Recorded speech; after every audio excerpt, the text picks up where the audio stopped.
felt like a few different games. We dug ourselves a hole that we really came out of nicely. I felt probably played our best defensive half in the first half. Made it difficult for them, played all man-to-man, and then, we really played very well from the middle of the first half to the middle of the second half. And then I thought, obviously, at the end of the game, we're not great at closing games, and it's something we continue to work on.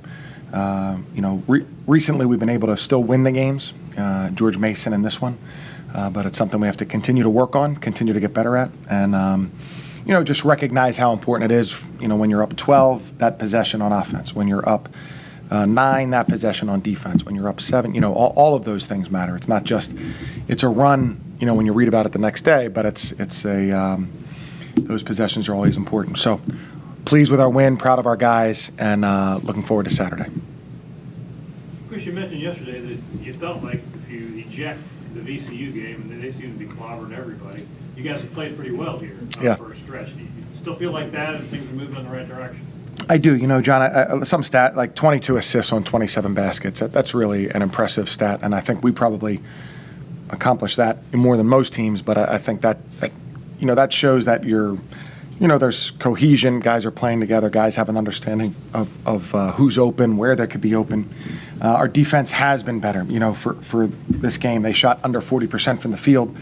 Even though we didn't play well defensively in the second half, or as well, that's still a good number. So I think we're better at more things, and those are good signs. And have some wins here to validate that.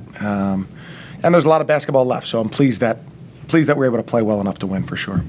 Coach, when it comes to the late game issues, there's a difference between playing not to lose and playing Sure. to win. Do you notice that maybe the aggressiveness disappears a little bit, or it's slowed down a little, and they're more playing not to lose, or not really? Yeah, no, I think so. I mean, there are two issues. I think teams have gone zone against us late, and that makes you probe. If you played fast and cut and moved against a zone, well, you'd have all turnovers. So it makes you probe and makes you find those things. So I think that exacerbates the situation that we're in that a lead has just gotten all the way down to 1 or to tied.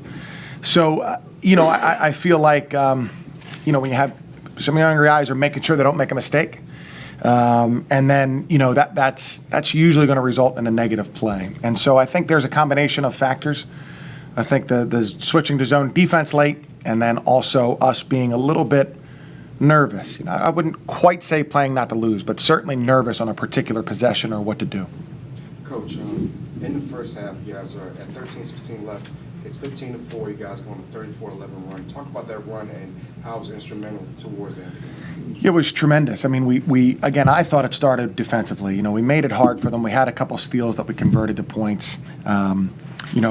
You look at they had 5 assists on 14 turnovers. So we did some really good things. I thought it started with our effort and defensively, and then we made some shots. Noah came in, banged some threes. Matt Grace came in, banged some threes. Those guys are shooters who made shots. So those are good signs. And then I thought but mostly I thought it was the effort and energy created by our defense. And looking at Nick Honor, that you had the key on him, that he had to be shut down, but he made some really good shots, but he missed that 3 at the end of the game that could have won the game for them. Just talk about your effort and what you had to do to make sure that he didn't beat you guys tonight. Yeah, well, Andre Gustafson guarded him most of the time, and I really believe Andre has a chance to be a great defender. His length, his speed, he moves his feet. I mean, maybe as well as anybody we've ever had here. Ryan Butler really could move his feet great, and I think Andre, just as he learns more and as more and more seasoned, is going to be a tremendous defensive player. And Honor's a great player. He's a great player. He made some hard shots, and I thought we made most of the points that he got. I thought we made it hard for him to score. Coach, what do you see for improvements from the bench tonight compared to last week? Well, yeah, right, exactly. Just a comfort level, confidence. Thought we got them involved pretty early, but just a comfort level and a confidence. The VCU game for us is always going to be a heightened sense of competition and urgency, and so we didn't handle that quite as well as we needed to last week. This game, I think, required, because they play so many different defenses.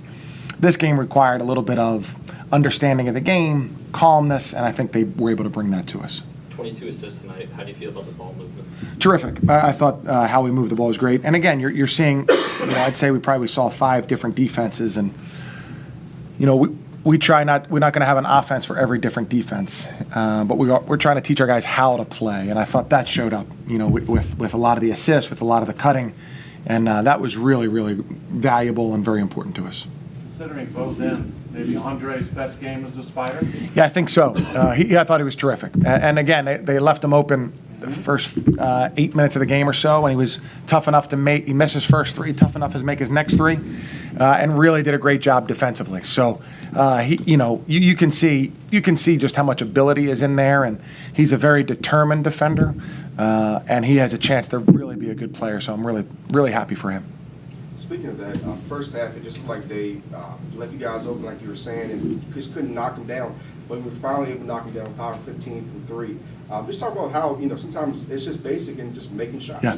Well, unfortunately, if we're a coach, that's the most unfortunate part about basketball, that making shots is so critical. You make a couple more threes, it's a great win. You miss a few threes, it's a bad loss.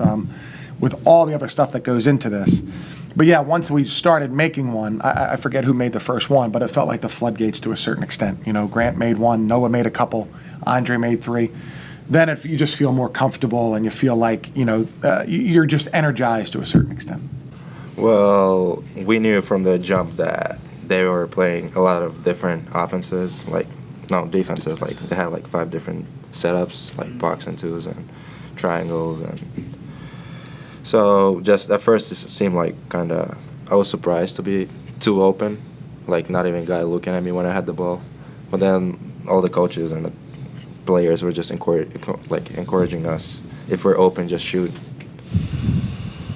Because you've been involved in more games than Matt so far, can you speak to the Richmond's problem just holding on to the lead? Obviously, this is not a new story. What happened tonight? I don't know. We just started. We let them make some easy baskets, just like easy drives to the baskets and ones, fouled on a 3, and then we couldn't benefit from our open shots. Like Grant had good mid ranges. I had a couple of good 3-point attempts that weren't contested at all. We just gotta make them.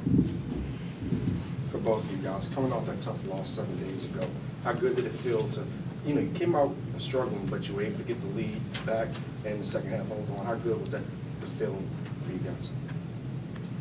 Yeah, it felt good because we had the bye week after that last game, so we were kind of just holding on to that loss for a week straight. So it felt really good to get over that.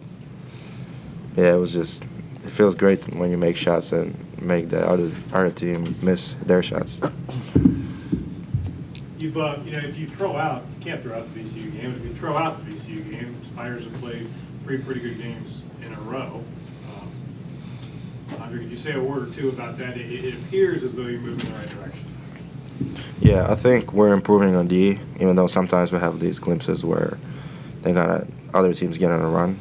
But for example, today in the first half, we had a good stretch where we outscored them by a lot. Yeah, and they had 2 points in 8 minutes.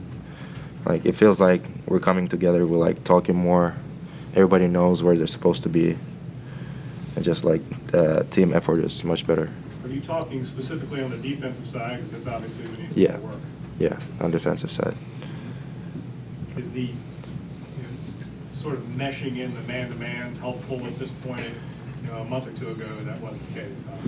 Yeah, I think playing man-to-man, for example, when there's players like Nick Honor on the other team that need to be guarded more closely, if it's that gives us an advantage because we have good defenders, and then we make him may take the hard shots and somebody else take the little easier shots. So basically what you're saying is, Nick Honor, you came into the game knowing that he was the one that was the shot maker. If you could you weren't completely taking him away, but if you could take some of his shots away, you could pretty much get these guys, the other shooters. Yeah, pretty much the coach assigned me to, when we're playing man-to-man, he assigned me to guard him and make his life hard on the court, and that's exactly what we were trying to do. His shots, most of them were hard shots, so they weren't open shots, and we're trying really hard to not Especially- leave him open. Especially his last three, which is a deep three, which he missed that, could have been a go-ahead shot. Yeah, that's why we play man-to-man, because if we played the matchup zone, it would have been like I wouldn't be on the guy, and because I have the feel for him the whole game, it's easier to me like know what he's been doing the whole game and what he might do.